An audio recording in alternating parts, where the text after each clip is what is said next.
Ink Ribbon. So you know how friends at school or work will tell you about an awesome new game they played? Well, I work from home, and I already graduated college, so I have no one to tell. So I'm telling you. Now, these aren't just games that are good, but these are all games that I played and loved back in the day, and I can personally vouch for each one of them. I also did my best to choose games that are still good even without nostalgia goggles.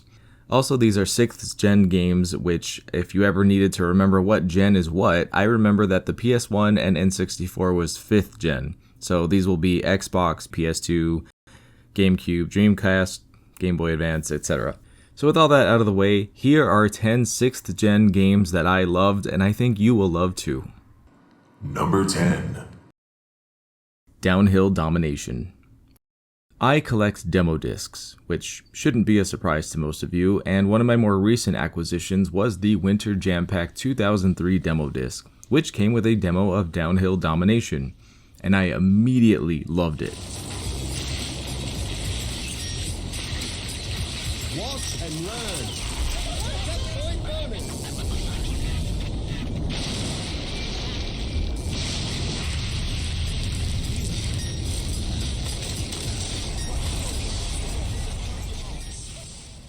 It's a simple game where you race to the bottom of an extremely steep mountain while on bikes, and it does a great job of creating the feeling of going really fast, to the point that it engages your brain to do everything you can to avoid obstacles, collect power-ups, and try to outpace your opponents.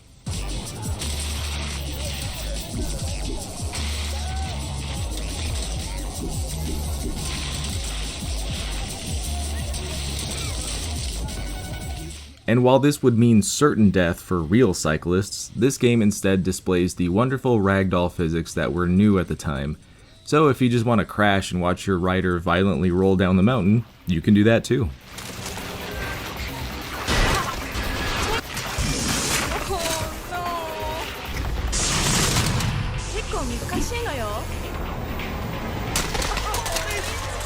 Number 9. Sigma Star Saga. This is one of the best Game Boy Advance games I have played in terms of game design, and it blends 3 different types of gameplay together in a really cohesive way. First, you've got exploration and story. Then you have simple shooting and dodging of enemies. But the standout is the random encounters, which would normally be a turn-based battle in any other RPG, but in this game you do these little shoot-'em-up sections. You're constantly getting new upgrades and weapons, and the game never gets stale, especially with the story, which was surprisingly engaging. Lots of twists and turns that you wouldn't expect in a game that looks like it's for kids.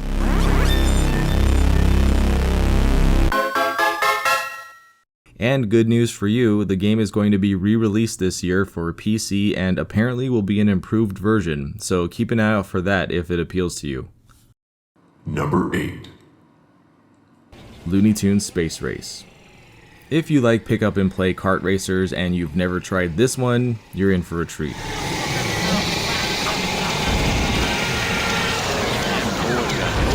This was one of those games that I got for a birthday gift and I was like, oh, thanks. But it turned out to actually be really fun and well made. Aside from the art style still holding up, the gameplay is really fun, with each character having their own special attacks as well as different stats for each racer. And if you grew up watching Looney Tunes, all the gags and characters are present here, so I think you'll enjoy that aspect. Foghorn Leghorn here with our on-the-spot reporter, Lola Bunny. Hello, is this thing on? I'll be bringing you all the crazy racing action you can stand, thanks to the high-speed satellite techno-jiggery of the Acme News Network. I played the Dreamcast version, but it was also released on the PS2, though from what I've read, the PS2 version, despite having more features, has much lower review scores, so I don't know what happened there. But I can definitely vouch for the Dreamcast version of this game. What a fight! Use my secret weapon. Ooh, let's go Try that again. Well, barbecue my hand. Number 7. 007 Agent Under Fire.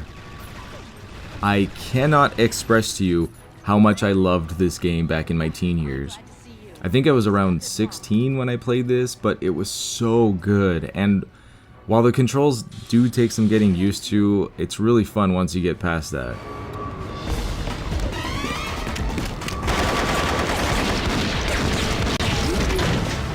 I don't know how to thank you. I'm sure we'll think of something. I know people will say that Nightfire is the better game, but I was poor and I never got to play that one. I still haven't played it. I always see this game as the ultimate successor to GoldenEye for the N64. It has all the cool locations, the gadgets and weapons, the villains, and of course the Bond girls. It also has a variety of levels where some are on rails, some are driving missions, and some rely on stealth over action, so it's a nice mix of everything. On top of that, just like GoldenEye, if you beat level challenges, you can unlock special weapons and abilities like golden guns, regenerating health, and stuff like that. And if you're wondering what James Bond movie this is based on, it's actually its own original story. If you enjoyed GoldenEye, you'll love this game.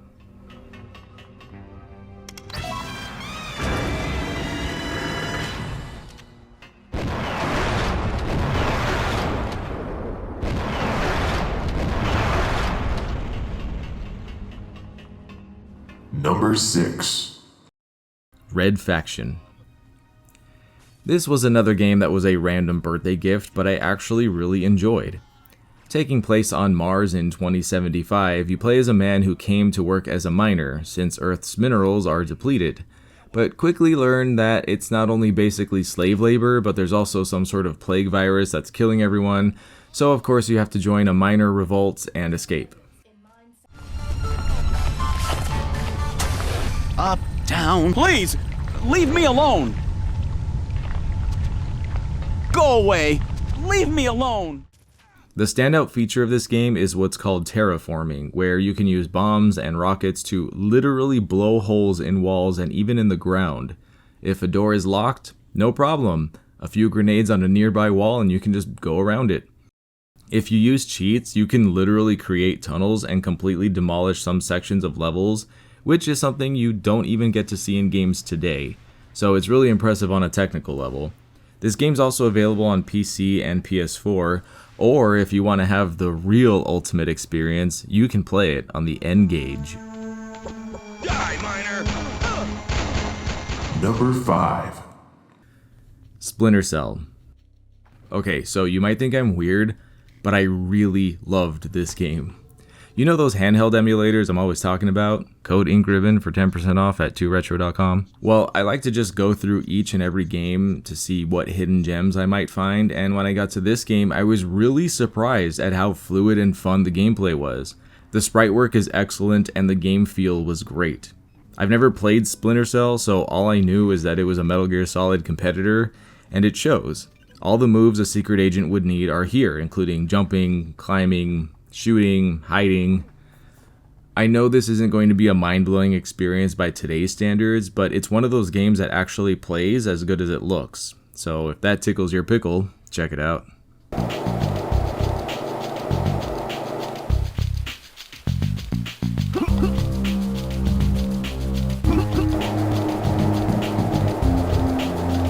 Number 4. Naruto Ultimate Ninja. I only kind of watched Naruto back in the day, and I can't even remember how I ended up owning this game, but I was shocked at how good the game was. But I guess I wasn't the only one, because just on PS2 alone, they released 4 more sequels. Not only does it have solid gameplay as a fighting game, and a lot of unlockables and fan service, but it's also an alternate way to experience the story. Which, on that note, I want to make a whole video about experiencing anime through games instead of the shows, so if you have any other anime game recommendations, please let me know in the comments. Now then. Guess I'll read from where I left off. Whoops. Where are you looking? Sacred taijutsu. 1,000 years of death! Number 3. Resident Evil Outbreak. Are you really surprised that I'd include this?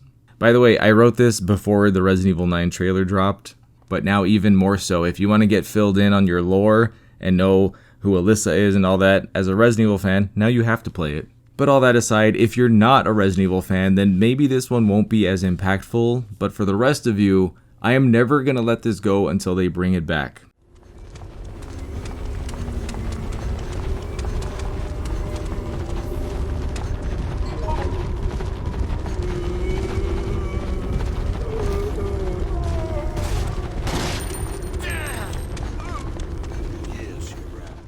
I know for a fact that a large number of you have not played Outbreak, and I am telling you that it is what I consider the definitive Raccoon City experience. If you want to know what it's like to be a normal person in Raccoon City when the Outbreak is happening, this is the game that shows you that. The game is meant to be played online, and really that is the best way to experience it, even though the setup is a nightmare. And yes, you can still play it online today. If you don't want to play online, it's still worth experiencing offline. Just maybe play it on the easy difficulties because this game is legitimately really, really hard offline.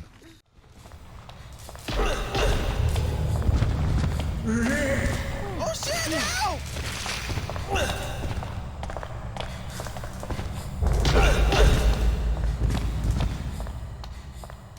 Number 2.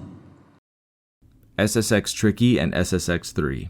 I know this is a sports game, but this was during the EA Big era and one of the most awesome games I have ever played, and unfortunately seems to have been forgotten as a series by both gamers and the developers. I couldn't decide which one to include, so I'm including both because Tricky is an absolute experience, but once you've played 3, Tricky becomes a downgrade.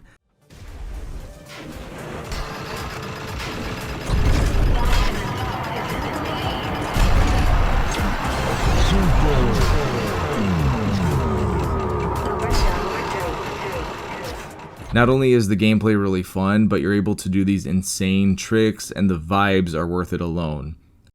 Welcome to SSX Tricky. World Circuit. Practice. The menus are decked out with Y2K aesthetic, the characters are larger than life, and I guarantee there will be at least 1 or 2 characters that you really, really love. It's also worth mentioning that the music is stellar, with SSX Tricky having original music and SSX3 having licensed music that was hand-selected by someone with very good taste. So I'd recommend try Tricky. If you like it, then try 3. This is mad stupid air! I'm in the super groove!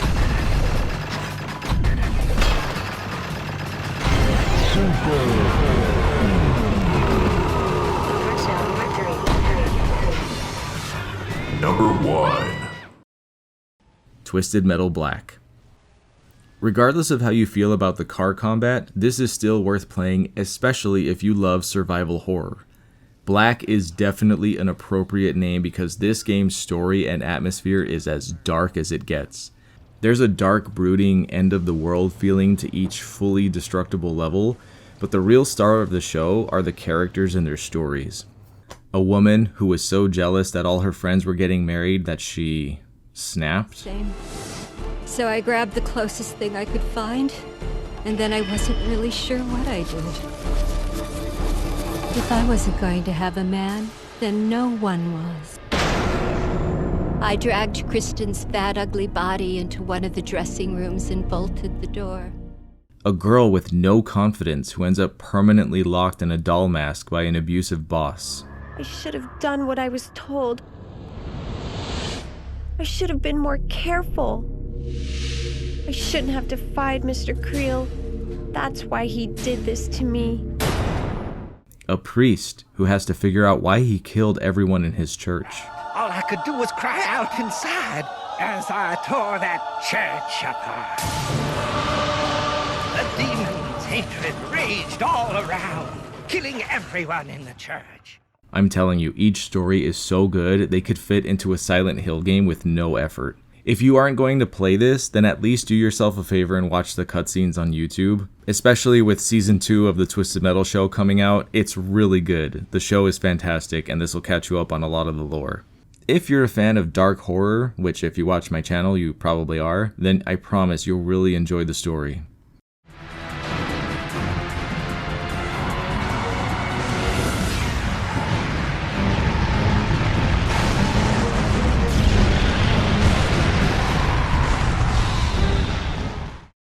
And there you go, 10 random games from back in the day that I wanted to recommend to you. I really had a lot of fun writing this, and I think I may do another video for 7th gen games that I loved, but until then you've got a nice list of retro games to check out. If any of these caught your eye, let me know, and if you've played or loved any of these yourself, then help me recommend them to even more who haven't tried them. Be sure to subscribe if you haven't already, and don't forget to drink water. Until next time, I'm Kai Morgan, and as always, thanks for watching Ink Ribbon.